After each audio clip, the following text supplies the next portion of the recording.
Greg, in terms of saying that Israel has no abstract right to exist, you argue in your piece that because violations of Palestinian self-determination and other fundamental rules of international law are integral to Israel's creation and maintenance as a Zionist colonial project, other countries have duties of non-recognition, an obligation of non-assistance, and ultimately dismantlement of the regime. Can you talk a little bit more about that? Well, that's right, because, there's a whole series of cases and findings in international law that go back to the beginning of the UN and beyond that say, look, all countries violate international law. And the fact that you violate international law, even committing war crimes, crimes against humanity, and so on, it does not that does not erase your sovereignty or your sovereign equality.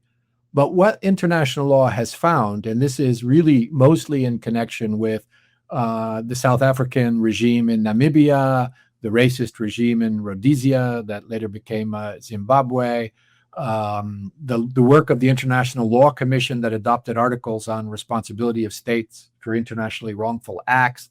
It's codified all of this, and it says, yeah, states can violate international law and still be states.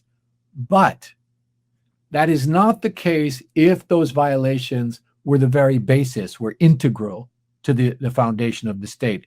And international law says that no state should recognize as lawful a situation created by a so-called serious breach or render any aid to maintaining that situation. And here what they're talking about is if your state was founded through violations of jus cogens and erga omnes norms. You've heard me say that before, but these are the highest rules of international law. These are laws that there's no derogation allowed from. These are laws that apply to every state in all circumstances, right?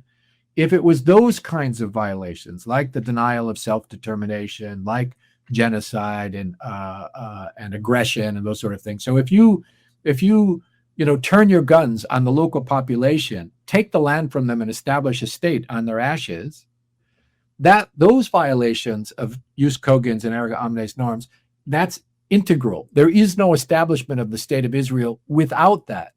And that means that every other country in the world, 194 other countries, they are obliged under international law not to recognize that, not to recognize Israel as a state because of the nature of that. And then you add to that what has happened since that moment. The gross violations of human rights, the serious breaches of international humanitarian law, the violations of the prohibition of the acquisition of territory by force, the prohibition of the denial of self-determination, the prohibition of aggression, the prohibition of genocide, that whatever rights Israel may claim, it can no longer claim those rights in the context of that history. So no country has a right to exist as a matter of law. No country has a right to exist as a matter of fact. That's why countries come and go, right? But Israel is a particular case that you can make a very strong legal argument has no right to function as a state, and that every other state is obliged to not recognize its status as a state. So you ask, I'll return to your original question, why do they insist on this when it's so obviously not true? It is that insecurity about the standing of the state. States have certain rights. They have the right to sovereign equality, for example, right? They have the right to territorial integrity. They have the right to self-defense under the UN Charter. But even those rights that are normally afforded to states, those are rights that Israel cannot claim. As we've seen in the International Court of Justice, Israel's tried to claim rights to self-defense. In occupied Palestine, the International Court of Justice has said, you have no right to self-defense there. Your remedy, if you're being attacked there, is to get out. You can't break into somebody's home, and if they hit you back, then claim self-defense. So they don't have that claim that all other states have a right to. One of the fundamental requirements of the recognition of a state is defined borders. Now, You can have a state that has some border disputes here and there, but there's no other situation but Israel where most of the state doesn't have defined borders. It has agreed borders with Egypt and Jordan because of treaties in 1979 and 1994 with those countries, but most of the territory that they claim doesn't have defined borders. And even the 1949 Green Line with Lebanon, Syria, the West Bank, and Gaza, that's not a recognized international border. That's an armistice line to separate forces. They can't claim it as borders. And I've argued even the 1947 partition plan borders that it could have claimed don't have any legal standing under international law, because the General Assembly can make all the recommendations it wants. It cannot create borders. It cannot create a country in that way. So once again, Israel has no right to exist as a state.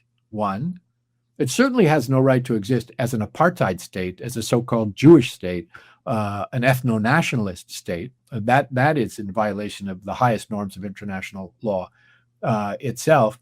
And even the rights that states normally can claim, like sovereign equality, the right to self-defense, all those sort of things, Israel does not have a clear claim to. That standing, that weak standing in international law, explains a lot of why we are all told that we must declare that Israel has a right to exist. As Shakespeare said, "Methinks thou doth protest too much." That protestation is out of insecurity. That I think that insecurity and the demand that Palestinians, the victims, recognize the so-called right to exist. And, there's two elements here. One is the so-called right to exist, which you've explained so well. And Israel was created in direct violation of the self-determination of the Palestinian people, because Palestine was occupied by Britain at the time. Britain had a mandate from the League of Nations to prepare it for independence, not to hand it over to European settlers who then expelled the majority of the indigenous population. It would be as if the white settlers in Kenya had expelled all of the indigenous Africans and declared a state there and said that we have a right to exist, which is, of course, exactly what happened in Rhodesia, in South Africa, with mass expulsion and mass displacement of indigenous people, and the declaration of a white minority state. There is no difference legally or practically with the creation of Israel. But Israel has gone further in saying not only does it have a right to exist as a state, but by claiming that Israel has a right to exist as a Jewish state, it's claiming it has a right to a certain ethno-supremacist composition, and that, if too many Palestinians are born, for example, then it has a right to expel them or kill them, which is exactly what it's doing now in Gaza. In other words, Israel's claimed right to exist as a Jewish state is actually a claim that it has a right to perpetrate genocide. Is that taking things too far, Craig, before we... No, not at all. In fact, I would say that this claim by Israel that it has a right to exist as a Jewish state undercuts its legal claim to sovereignty at all. And, one of the rights that states have is sovereign equality. You can't have sovereign equality without sovereignty. And what I've argued is that, sovereignty in international law doesn't belong to states. It belongs to people, the people of that state. And the Israeli regime, when it declares itself a Jewish state, it claims to represent a subset of the people there.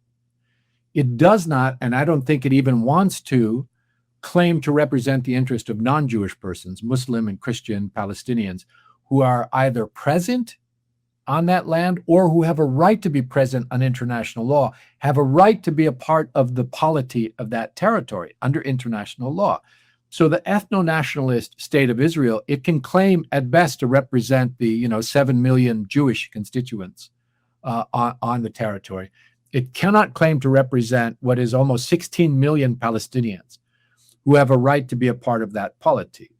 Even if the regime forcibly settled every Jewish person on the planet on historic Palestine, it would still only represent a minority of the population vis-a-vis the Palestinian majority, because excluded from equal representation under that ethno-nationalist state are 1948 Palestinians.